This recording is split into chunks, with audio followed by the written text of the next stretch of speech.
சரிங்களா? அதனால டெவலப்மெண்ட் இல்லாம போனதுக்கு இதுதான் காரணங்க. டெவலப்மெண்ட் இல்லாம போனதுக்கு இதுதான் காரணம். சரிங்களா? சின்ன சின்ன சிறிய முயற்சி, சிறிய அளவிலான வேலை, இது மட்டும் தான் என்னைக்கும் வெற்றி குடுக்கும். ஆனா அதை செய்யறதுக்கு நீ விருப்பப்படவே மாட்டீங்க. சபரீஸ், அப்பா சின்ன சின்ன முயற்சி, கொஞ்சம் ஓரளவுக்கு சம்பளம் அப்படிங்கிற மாரி போயிட்டே இருந்தா காலம் முழுவதும் நல்லா இருக்கும். அவ்வளவுதான் குடுத்திருக்குது. கிரகங்கள் அவ்வளவுதான் குடுத்திருக்குது.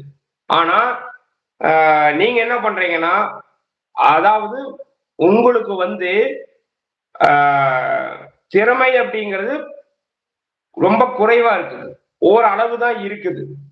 ஆனா, அந்த திறமைய நீங்க கொண்டோய் வெளிக்காட்ட மாட்டேங்கிறீங்க. சரிங்களா? நீங்க என்ன பண்றீங்கன்னா, அந்த திறமைய வெளிக்காட்டுறதுக்கான பிளாட்ஃபார்ம தேடல. அல்லது உங்களுடைய உழைப்புகளை சரியான இடத்துல குடுக்கல. சரிங்களா? எல்லாத்துலயுமே என்னன்னு கேட்டீங்கன்னா, ஒரு 10% 15%, 20% 10%, 15% 15%, 25% 10% இப்படியே எல்லாத்துலயும் இருக்கிறீங்க. எதையாவது ஒண்ண முழுமையாக செய்திருந்தா மட்டும் தானே வெற்றி பெற முடியுங்க. சபரீஸ் உண்மையா இல்லையா சொல்லுங்க. எல்லாத்துலயுமே ஓடி ஓடி அதாவது எது சரியா வரும்? உங்களுக்கு உங்களுடைய கையில எவ்வளவு